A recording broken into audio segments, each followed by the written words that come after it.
नमस्कार, हमारे साथ आज है भारतीय जनता पार्टी महाराष्ट्र प्रदेश के प्रवक्ता श्रीमान शैलेश पांडे जी। शैलेश जी, राहुल गांधी जी ने विदेश में जाकर भारत के प्रधानमंत्री, भारत की सरकार की जो आलोचना की है, उस पर आपकी पार्टी और आपकी क्या राय है? देखिए, राहुल गांधी जी ने जो ये हरकत किया है वो निषेधात्मक है। इसके पहले कभी भी कोई भी देश का विरोधी पक्ष नेता देश के बारे में, देश की सरकार के बारे में, देश के प्रधानमंत्री के बारे में विदेशों में जाकर कभी कोई टीका टिप्पणी नहीं करता था, कभी कोई बयानात नहीं करता था, कोई उंगली नहीं उठाता था। ये पहली बार इतिहास में राहुल गांधी ने ये कुकृत्य किया है, जिसकी मैं तीव्र शब्दों में निंदा करता हूँ। ऐसा बिल्कुल उनको नहीं करना चाहिए था और देश की जनता उनके इस कृत्य के लिए माफ़ नहीं करेगी। इसके पहले भी देश के अंदर अनेक प्रधानमंत्री हुए। पूर्व प्रधानमंत्री पंडित अटल बिहारी वाजपेयी जी, वो भी विरोधी पक्ष नेता थे। मुझे याद है तब के सरकार के प्रधानमंत्री ने उन्हें जिनेवा भेजा था और पाकिस्तान भी भेजा था और कहीं भी दूसरे भी देशों में भेजा था। वो जब जाते थे तो भारत का डंका बजा के आते थे, भारत माता का सर ऊंचा करके आते थे, देश का प्रतिनिधित्व करते थे। विरोधी पक्ष नेता रहते हुए भी कभी भी उन्होंने देश की बुराई नहीं की, देश के सरकार पर टीका टिप्पणी नहीं की, प्रधानमंत्री पर टीका टिप्पणी नहीं की। उल्टा भारत माता का गौरव बढ़ाकर आते थे। लेकिन राहुल गांधी ने जो कृत्य किया है, ये मैं कहूँगा एक तरह से उन्होंने देश का अपमान किया है, भारत माता का अपमान किया है, जो इस देश की जनता हरगिज़ उनको माफ़ नहीं करेगी। शैलेश जी, इस वक्त एक चर्चा है कि राहुल गांधी जी देश से आरक्षण खत्म करेंगे। क्या ऐसा हो सकता है? इस पर आपकी पार्टी और आपकी क्या राय है?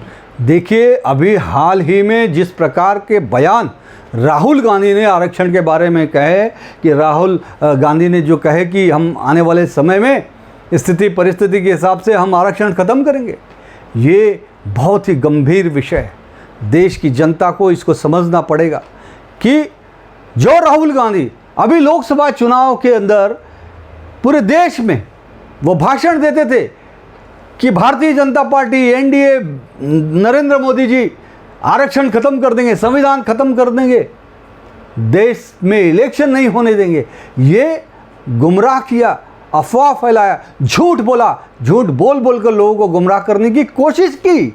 हालांकि वो इसमें सफल नहीं हो पाए, क्योंकि देश की जनता सुजान है और उसी देश की जनता ने इतना बड़ा अफवाह फैलाने के बावजूद देश के यशस्वी प्रधानमंत्री को लगातार तीसरी बार ऐतिहासिक रूप से, जो ऐतिहासिक इसलिए क्योंकि तीसरी बार लगातार जनता जनार्दन के द्वारा चुन के आने वाले ये पहले प्रधानमंत्री आदरणीय नरेंद्र मोदी जी हैं। एक इतिहास रचा। लेकिन राहुल गांधी आज, कल तक अफवाह फैलाने वाले, आज फिर से आरक्षण खत्म करने की बात कर रहे हैं।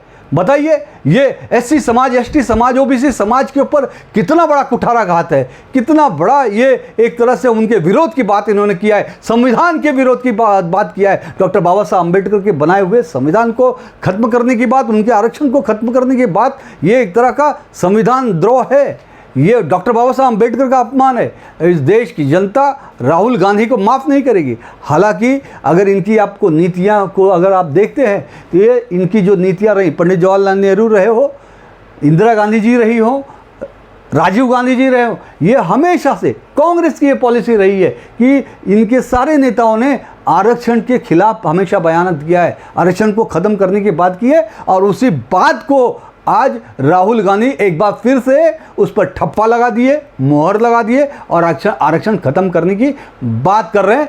लेकिन मैं पूरे विश्वास के साथ देश की जनता से कहूँगा, भारतीय जनता पार्टी, नरेंद्र मोदी जी का नेतृत्व और भारतीय जनता पार्टी जब तक इस देश में है, हम डॉक्टर बाबा साहब अम्बेडकर के बनाए हुए संविधान को छूने भी नहीं देंगे, आरक्षण को ख़त्म नहीं करने देंगे। और इस देश का जो बहुसंख्यक समाज है, चाहे वो आदिवासी हो, चाहे वो दलित समाज हो, चाहे वो पिछड़ा समाज हो, या जो अति आर्थिक तौर से गरीब समाज को जो दिया हुआ आरक्षण है, ये किसी भी आरक्षण को हम खत्म नहीं करने देंगे। शैलेश जी, पाकिस्तान की कोई मूवी इंडिया में रिलीज़ करने की बात की जा रही है।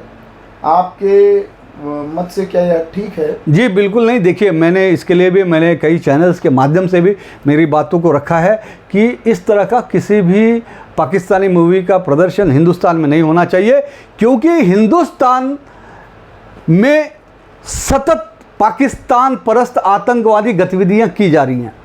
आज पाकिस्तान की गोलियों से हिंदुस्तान के सेना के जवान मारे जा रहे, हिंदुस्तान के नागरिक मारे जा रहे, और ऐसे हालात में हम किसी भी तरह से ये बर्दाश्त नहीं करेंगे।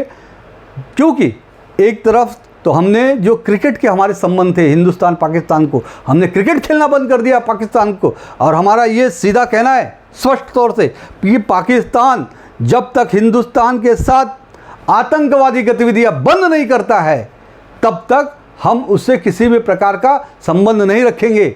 और फिल्म का रिलीज़ करना है, इसका मतलब कहीं ना कहीं वो जो पाकिस्तानी प्रोड्यूसर होगा वो हमारे हिंदुस्तान के जनता से पैसा कमाएगा, और उस पैसे से फिर वही पैसे से आतंकवादी गतिविधियां में संलिप्त होगा, और फिर उसी पैसे से वो गोलियां हमारे हिंदुस्तानियों के ऊपर चलाई जाएंगी, वो बमस्फोट किए जाएंगे, और वो गोलियां हमारे देश के सेना के जवानों पर चलेगी। ये बात हमको बिल्कुल बर्दाश्त नहीं है, हम ऐसा हरगिज़ नहीं होने देंगे।